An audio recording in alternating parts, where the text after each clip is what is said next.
The Last Ride of Roy Wilson. Part 2.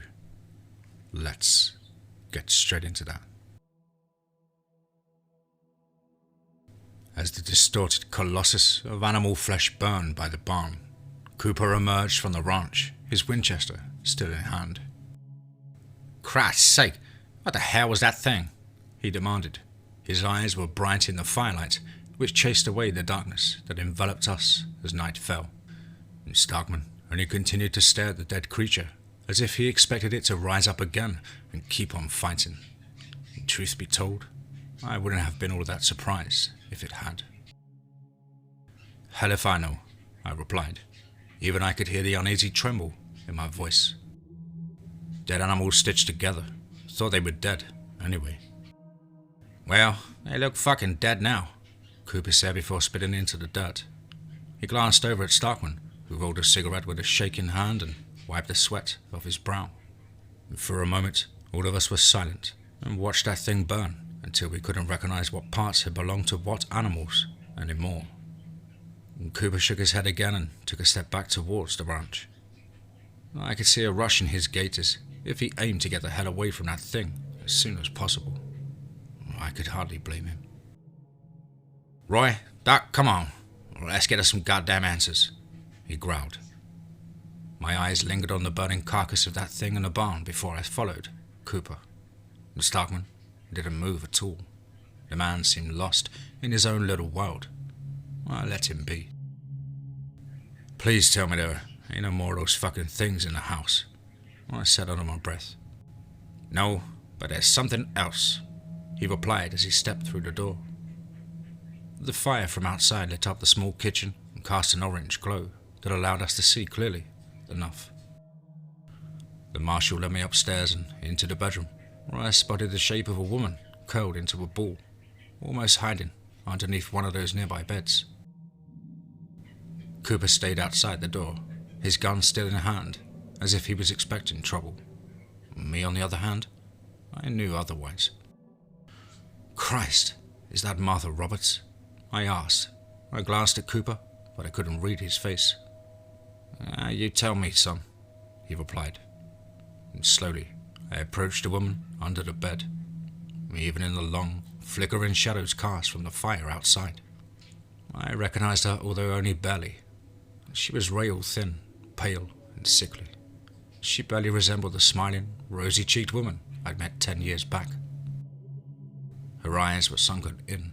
Her hair looked stringy and thin, but I still remembered her. "Martha?" I asked. She didn't move, didn't even acknowledge my voice. "Martha, it's me, Roy Wilson. You remember me?" Still no reply, not even a shift of her head to let me know that she had heard me. "I just found her like that before I heard the shooting," Cooper said. "Didn't have much time to talk to her. Didn't get anything anyway. I presume the two of you know each other?" "Yeah, she's Dick Roberts' wife," I replied. I gently reached out to try and coax her upwards. She didn't put up any resistance, and I managed to get her into a sitting position. Her breathing was slow and steady, but her eyes seemed vacant. The stillness in her reminded me too much of Igor Starkman. "Question is, where's Dick Roberts?" Cooper said, and came up behind me and crouched down on my side. He put on that boyish smile of his and tried to speak to her. "Are you all right, ma'am? You hurt in any way?" No response. Martha's eyes didn't so much as move to acknowledge him. Her head just slumped to the side, like a corpse. Her eyes were vacant and unfocused. If she weren't still sucking in air, I might have thought she really was dead. "Ma'am?" Cooper asked one last time, although I got the sense he'd already given up hope on her. "Christ, same as the folks on the train," he muttered under his breath before standing up. "Which means Jonesy was here," I added. "Could be they left something behind. Or we should poke around. Maybe we'll figure out where they're headed." I could tell that Cooper was thinking the same thing. Hell, if we're lucky, your friend Dick is still here. Alive, preferably. Dick? A voice rasped from behind us. Both Cooper and I turned round to look at Martha. She stayed by the bed, slumped against it, but her eyes had finally focused on us. Dick? She repeated, and I returned to her side. Yeah, Martha. We're looking for Dick. Where's he at? Her eyes glazed over towards the window. She slowly lifted an arm and pointed towards it. I didn't need to go and look to know where she was pointing at. I could see the barn from where she stood, and the glow of the fire from the dead thing we'd found inside. Dick, she repeated. What the hell is she on about? Cooper asked. He looked at Martha again.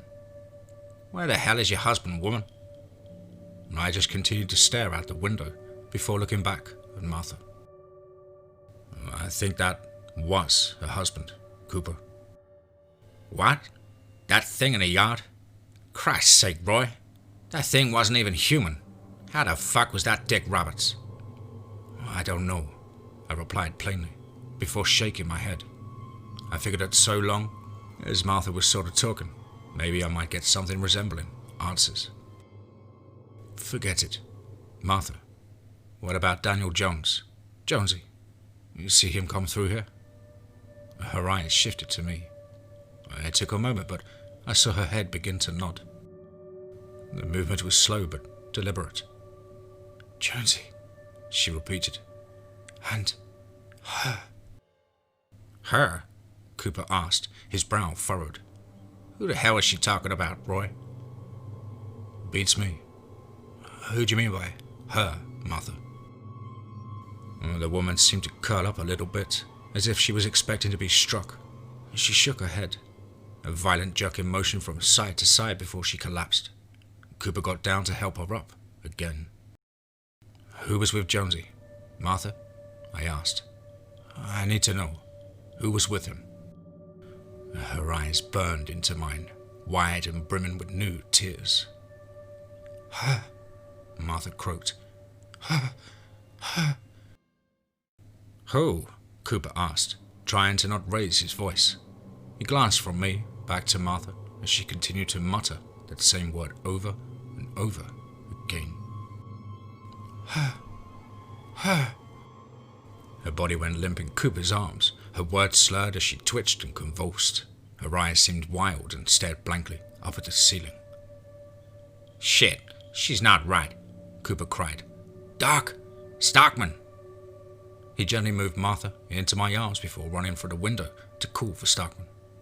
The woman just continued to twitch and babble, although, for just a second, her eyes met mine as she spoke her last word. Charles, she said it so clearly, and that word hit me like a cold exhale. And then, nothing. Her body went limp, and she was gone. I could hear Stockman's boots thudding against the floor out in the hall, and when he burst into the room, I laid Martha down so he could try and save her. I suspect I already knew that she was too far gone to save them. The last word hung in my mind. I'm willing to leave. Charles. Something about it sent a chill through me. I rubbed my temples and recalled the drawings in Igor's room. The strange horizons with the great cross left blank in the sky. Cooper put an arm around me and led me out of the room, and Stockman did his vain work. Christ, what a fucking mess, he murmured. He took off his hat and wiped at his brow before looking at me again. I don't figure you got any ideas of who her might be? No, I don't. Blake didn't run with no woman. Not while I was with him. He sure as hell didn't run with anyone who'd leave a person like that. Christ, he repeated. Hell, we'll search. See what we turn up. Yeah, we'll see, I said absently. I could hear Stockman's efforts to revive Martha in the next room going silent. Marshal, I don't suppose you'd recognize the name Charles, would you? No? What's that got to do with anything? Martha said it when you went to call Stockman, right before she stopped breathing. Sounds like a name. Someone else in Jones's crew. Could even be our mysterious lady friend. I had never heard of anyone named Charles, I said. Well, you have now. I'll send a line to some associates of mine back in San Antonio. Maybe if we're lucky, they'll recognize the name. Cooper said I didn't feel so sure of that. Stockman stepped out of the bedroom, his face grim. His silence told us all we needed to know, and for a moment, the three of us shared that silence. We'll start by searching the rooms, and we'll bury her before we go, Cooper finally said. There was an exhaustion in his voice. Roy, check the barn. We know that's clear. Stockman, check downstairs. We'll check the cellar together. Stockman just gave a nod before turning to head back downstairs. I hesitated for just a moment before making my way down to the barn. The sting from that rotten beast hadn't gone away quite yet. If anything, burning it had only made the stink worse. What was left was no more than a pile of charred flesh that split and curled back, making the crude stitches that held it together popping. I kept my distance as I returned to the barn, my iron in my hand just in case there was anything else waiting for me in there. The barn itself looked nothing special, aside from the mess of dried blood and buzzing flies. I might not have thought much of it at a glance. As I pressed on inside, the wooden floor creaked with every footstep. Looking up, I saw the crucified dog that Stockman had mentioned. My stomach lurched a bit. It didn't seem right to see a kindly animal strung up like that. And the cross wasn't like a normal cross though. No, this one was in the shape of an X, like the one St. Andrew died on. Somehow, I doubted that this had been a tribute to him. No, if anything, this seemed like something else. From the corner of my eye, I spotted a small desk sitting in one corner of the barn, along with a few papers strewn about atop of it. It wasn't much, but it was better than nothing. The light from the fire outside was enough for me to try and read those papers, but there wasn't much on them that I could clearly make out. Diagrams of animals, like what a butcher might use, mixed with a lupin, effeminate script. The fragments that I read didn't make sense to me, and I didn't dwell on them long. I felt something metallic bump against my boot and looked down to see what it was. It was a metal ring, looped through a small cellar doorway on the floor. I hesitated for a moment before giving it a good couple of stomps with my heel. If there was anything down there, some noise might have woken it. I didn't hear anything. I reached down and opened the cellar door. There was a set of wooden stairs leading in what looked like a dirt hole, hastily dug out beneath the barn. No doubt it had been used in the past to store ill-gotten goods. Yet, judging by the pile of leavings and the dirty bedding in one corner, there had been a man down there not all that long ago. I spotted the glimmer of something shiny in amongst the bedding and reached down to pick it up. It looked to be a gold rosary with a rather ornate design. I backed out of the little hole under the barn to get a better look at it in the firelight. It might have been loot from the train robbery, or an heirloom belonging to the fellow who'd been down in that little hole. I clutched it tight and made my way back to the house, hoping that Cooper might know a thing or two about it. Cooper was downstairs with Stockman when I got back to the house.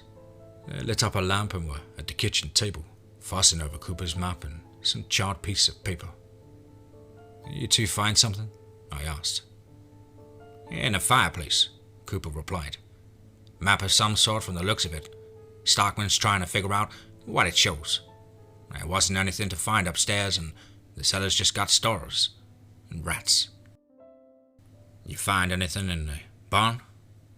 Few things, actually, I said and held up the rosary.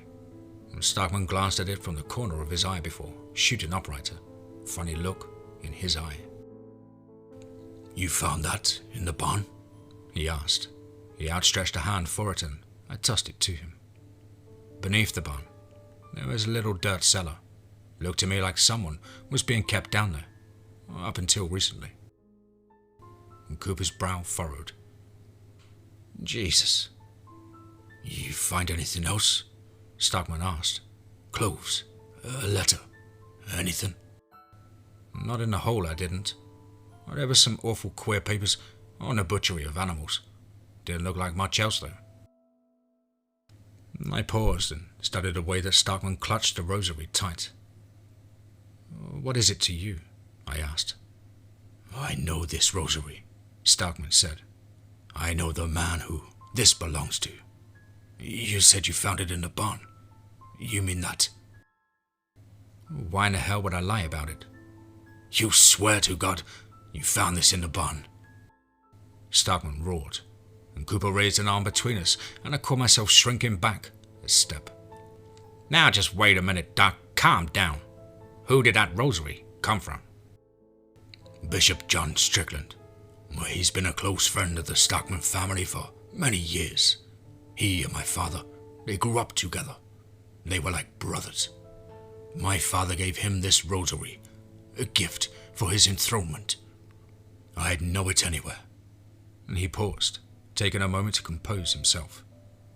I could see his hands trembling as he swore and kicked at the wall. We had a mutual friend in San Antonio. Igor and I had gotten word from Strickland that his health had taken a turn for the worst. He left to say his goodbyes before it was too late. The only reason I was not on that train with him was the health of one of my own patients.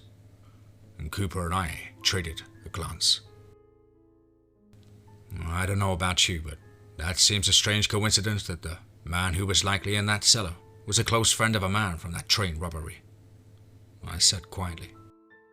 A strange coincidence indeed, Cooper agreed. I reckon that Igor knew where to find Bishop Strickland, right? Of course he knew, Stockman replied harshly. Hell, he might have been one of the few people who did know. I think there's no need to pretend. We all haven't come to the very same conclusion. Our train robbery was no simple robbery. They were after Father Strickland, or at the very least, someone who knew where they might find him. Let's just take it back a step, Cooper said. Before we start jumping to conclusions here, let's look at the facts. Now, we're sure that this was Daniel Jones behind that robbery, and we're sure that not only was he here, but he had Pastor Strickland in his custody. We all clear on that, right? Crystal, Stockman said through a frustrated exhale. Right, so, before we lose our heads, let's start asking where we're headed for next. The obvious destination is wherever they marked on that map, correct? Correct. Correct. I could see some of the tension draining from Stockman's shoulders, and I approached the map on the table. I leaned over it and studied the crudely scribbled landmarks. I could see a river nearby and checked the man Cooper had laid out for anything that matched. Stockman had probably already seen the same thing I'd seen, but as I followed the bends of the rivers, I wondered if perhaps he'd only looked at the rivers in Texas.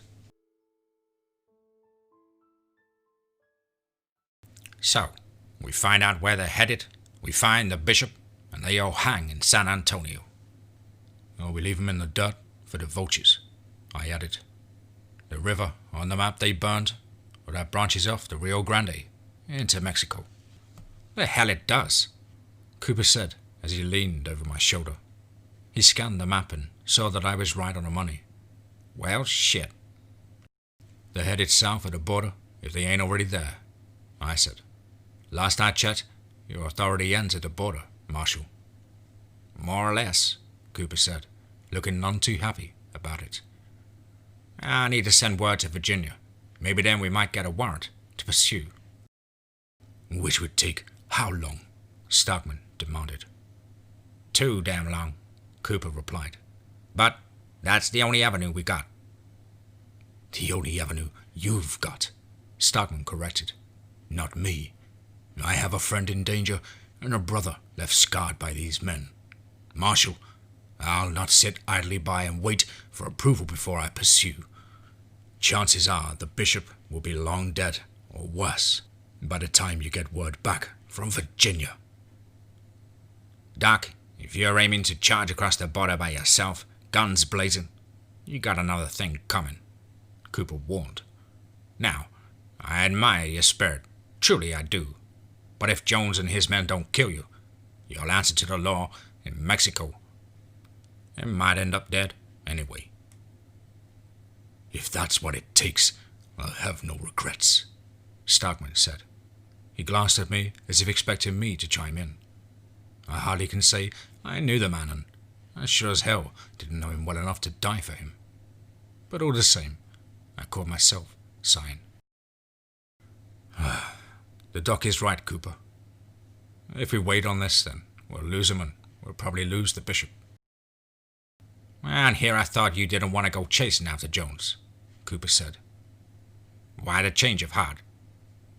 Well, when I said that there weren't no hostages involved, I ain't exactly a saint, but I don't think I'd sleep too well if I left a man of the cloth to his fate. And given what I've seen here already, I prefer not to think on just what that fate may be. I looked over at Stockman, who, for the first time since I'd met him, looked genuinely happy to hear my voice. So, if you're crossing the border, then I am too. Now, I understand that you got rules you need to follow, so we'll go with or without you, Marshal. I'll think no less of you if you stay behind. Now, Cooper looked between the two of us, his usual boyish smile absent. He was silent for a moment and leaned on the table as he thought things over. He glanced up at the window where the fire that consumed the carcass, or whatever we killed, still burned bright. You know, normally, I'd wish you too well and bury the girl, forget what I saw today and be on my way, he said as he stared through the window. But we ain't even been gone a day yet, and my gut tells me that there ain't one thing normal about any of this. If I were a betting man, I wouldn't place my money on this shit getting any less weird, either. But I suppose that both of you know that already, don't you? He looked away from the window and shook his head. We bury the girl first, and then we'll talk about Mexico, back at Chestnut Springs. I need a fucking drink. On that last part, all three of us agreed. We left the ranch behind after we buried Martha Roberts. The fire had spread to the barn, and I thought it wouldn't be long until it spread to the house as well. Perhaps that might have been for the best. Whatever twisted things were done on that land were probably best burned. And Stockman, Cooper, and I will catch a train at dawn for Del Rio. Then we will find our way across the border. There, we'll travel to the point on the burned map and see what awaits us.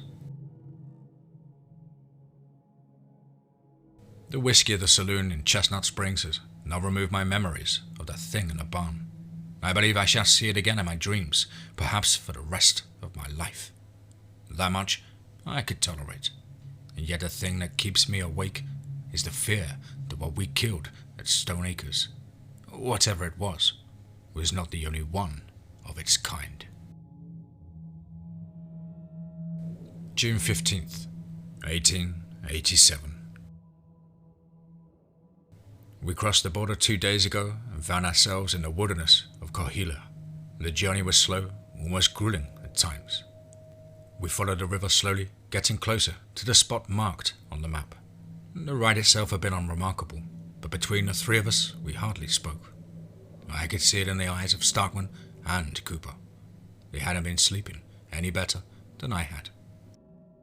Even during the nights, I could hear them tossing and turning. I didn't need to ask why. We still saw it when we tried to sleep. The limbs of that abomination, horse and cattle legs twisted until they were spider-like. The swollen, lumbering carcass of dead flesh that seemed to rip itself apart with its very bulk. I still see the dead eyes of the horse's head, mounted clumsily over the skull of that bull. I still smell the stink of it. I knew they had shared the same fear as I did long before we made it to the town. It just wasn't until after we got there that we actually had a name for it. We saw the fog first, so thick and heavy you could barely see the horse in front of you.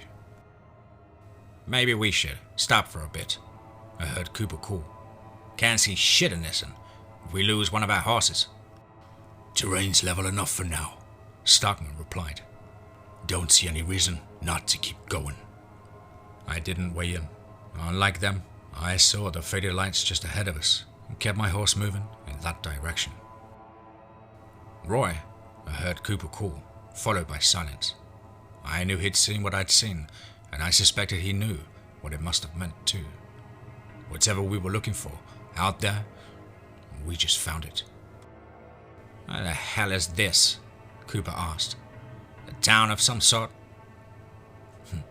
"Maybe at one point," I said. I glanced at the old house that looked to be in the midst of collapsing. Not anymore. I stopped my horse and glanced behind me to make sure Stockman and Cooper were still close behind. They were. I dropped off, reaching for my iron and moving deeper into the fog. "The hell are you doing?" Cooper demanded. "Shh, we'll be quieter on foot," I replied. In the fog behind me, I saw Cooper starting to dismount his horse. Thankfully, the man had seen my point. I figured Stockman was likely right behind him. I moved deeper into the abandoned town, and there was no sound, no birds, nothing at all. The silence was deafening.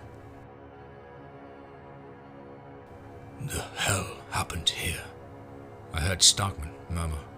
"Place feels like a goddamn graveyard." "Could be Jonesy and his friends have already moved on," Cooper said. "God damn, if we've missed them." "Hello?" A voice called out through the fog in front of us, and the three of us froze. Cooper went for his 6-gun and aimed it into the blank white ahead. It took me a few seconds to see what he saw. The shape of a man coming closer through the fog. The shape stopped, dead in its tracks. "Hector? That you?" "Guess I spoke too soon," Cooper murmured, and thought for a moment before calling out. "It's Hector." And both Stockman and I glanced at him, no doubt wondering what the hell he was thinking, when the voice replied. "The hell are you doing out there in the mist, Hector? Come on back." Evidently, we were dealing with some sort of moron. With his gun still drawn, Cooper walked towards the stranger in the mist, as if there wasn't a problem in the world. The poor dumb fool probably couldn't get a clear look at his face in the fog, and by the time he did, he didn't even get to let off a scream before Cooper had knocked him into the dirt. Stockman and I flanked him as Cooper dragged our new, dumb friend through the dirt and slammed him up against the ruins of a building.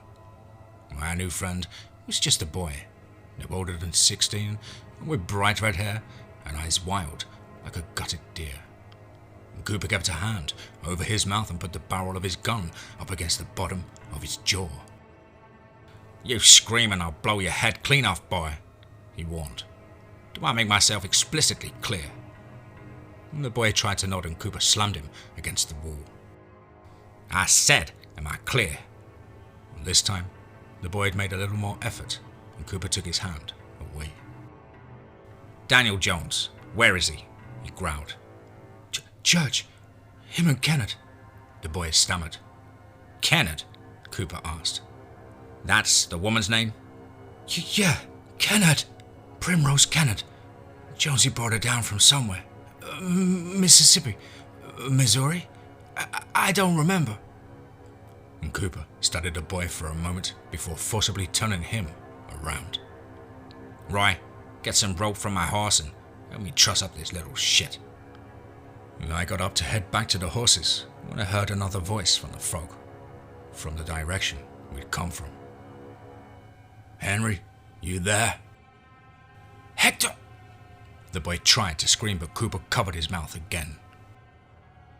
"Get rid of that one, quiet," he whispered to me. I gave a half nod before pulling my hunting knife from my belt. I could see the shape of a man approaching our horses. I was sure he had a gun drawn, and so ducked behind one of the old houses and circled around it. "Henry?" Hector called again, just as I had rounded a house and came out right behind him. If he had heard me coming, he didn't have time to stop me before I was behind him and with my knife in his throat. The movement happened quickly. 1 minute I was behind him and he was alive.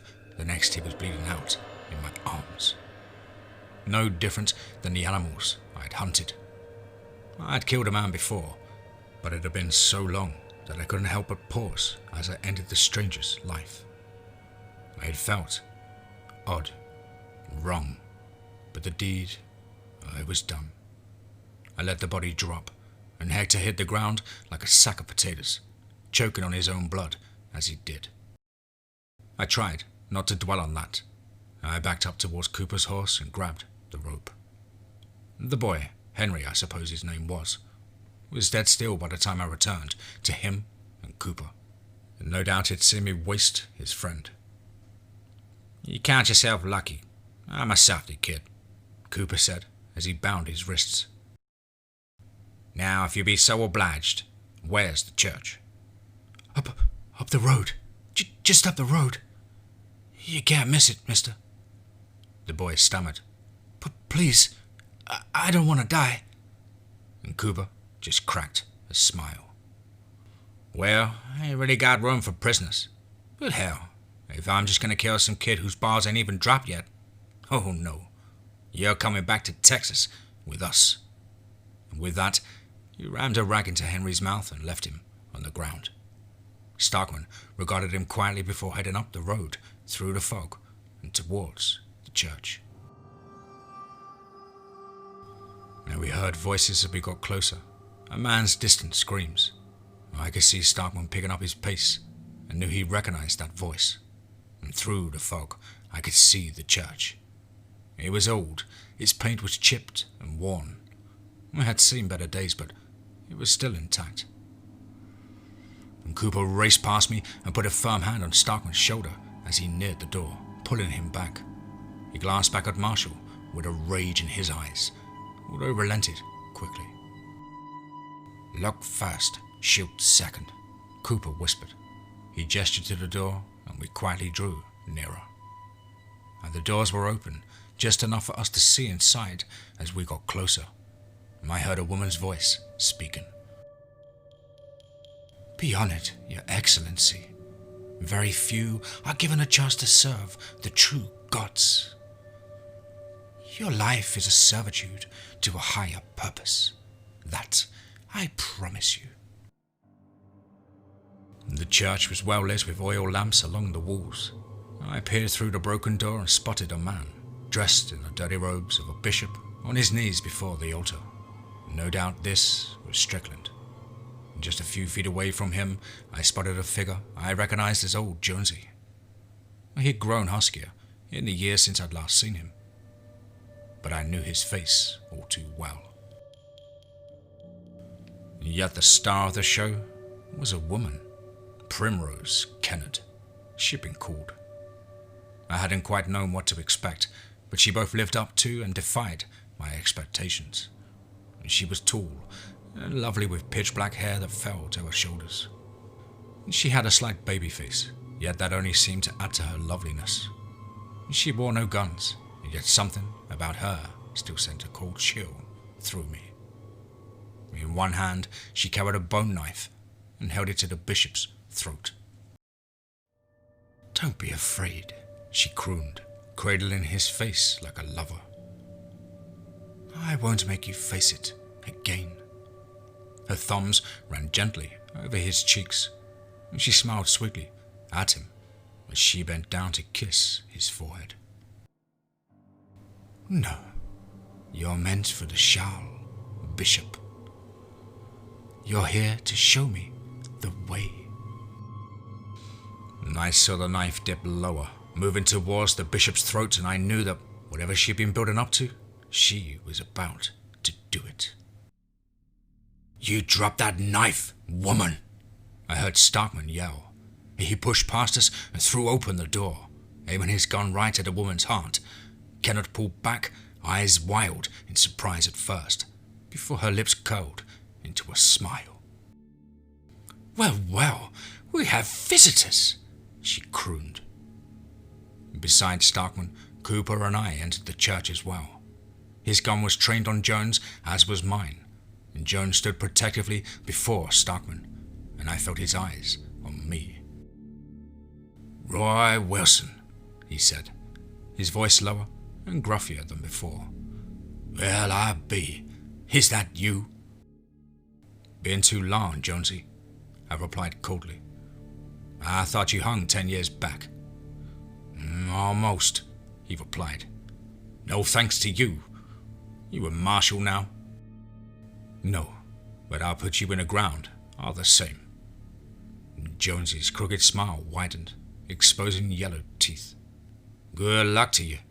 He glanced back at Kenneth, who still clutched her knife tightly, before going for his guns. I couldn't tell you who shot first, myself, Cooper, or Starkman. What I know for sure is that we filled that son of a bitch with enough lead to kill him 5 times over, and he didn't so much as fucking flinch. Jonesy drew his iron as if we hadn't even shot at him. His first 3 shots struck the walls. I scrambled for cover behind a pew, and from the corner of my eye, I saw Cooper doing the same on the opposite side of the chapel.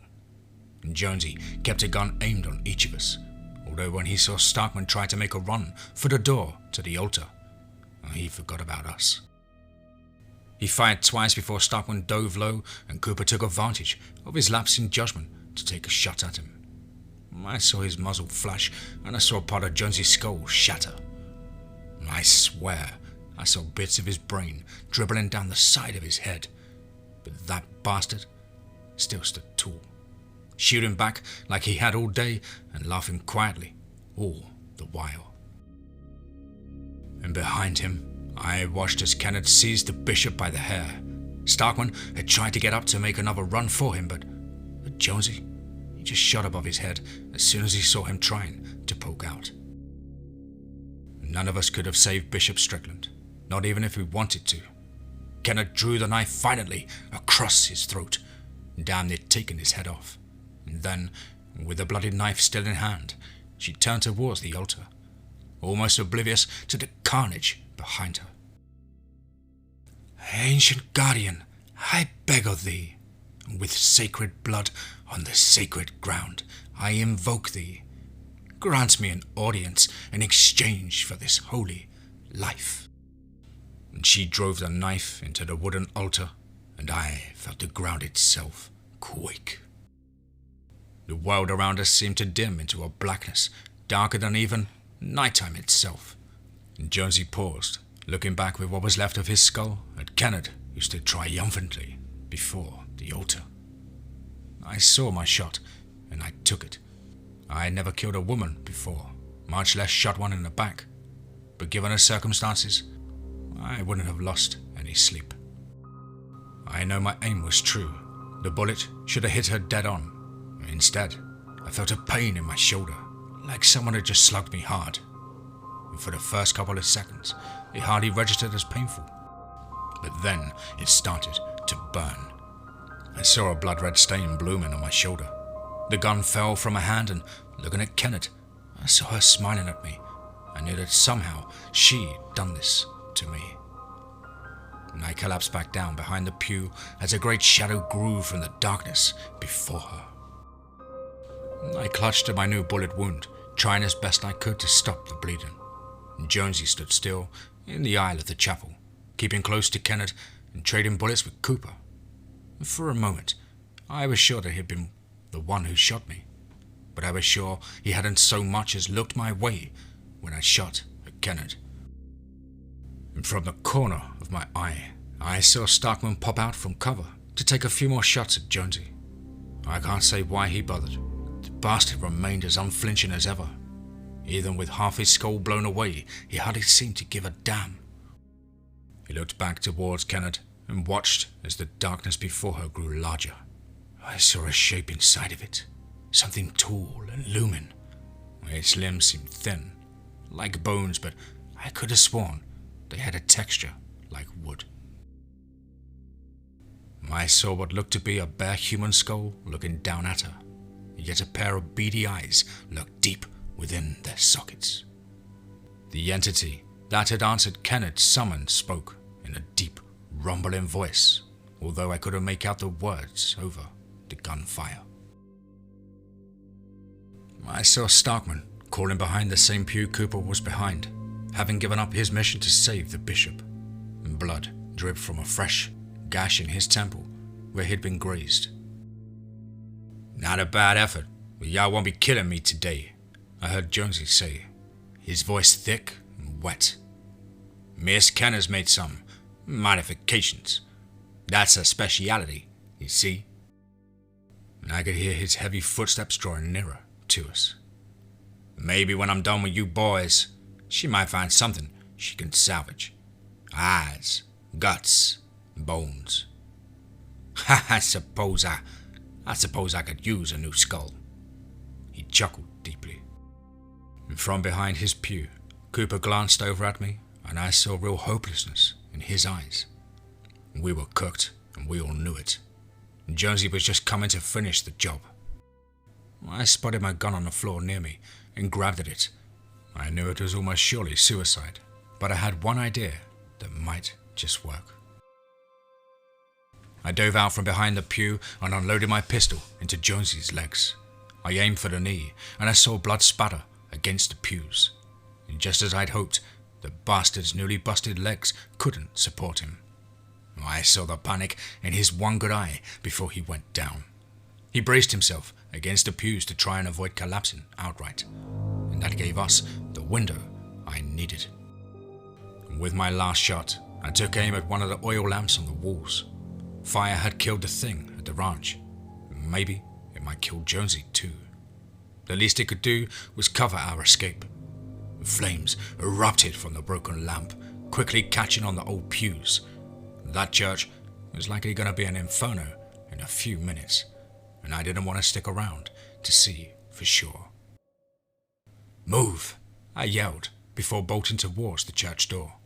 Cooper and Starkman both took the hint, and they followed me to the door. Starkman paused for only a moment to take a parting shot at Jonesy's head, but I didn't get to see if it made any difference. Clutching my bleeding shoulder, I sprinted through the fog, almost falling over once or twice. I didn't stop until I saw the horses. "Come on, move your asses!" I yelled.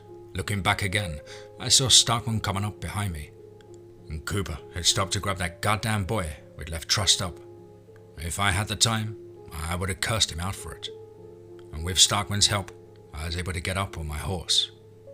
And through the fog, I could see the church burning, and yet I had a sick feeling in my stomach that our troubles were far from over. We hadn't won, we just hadn't died.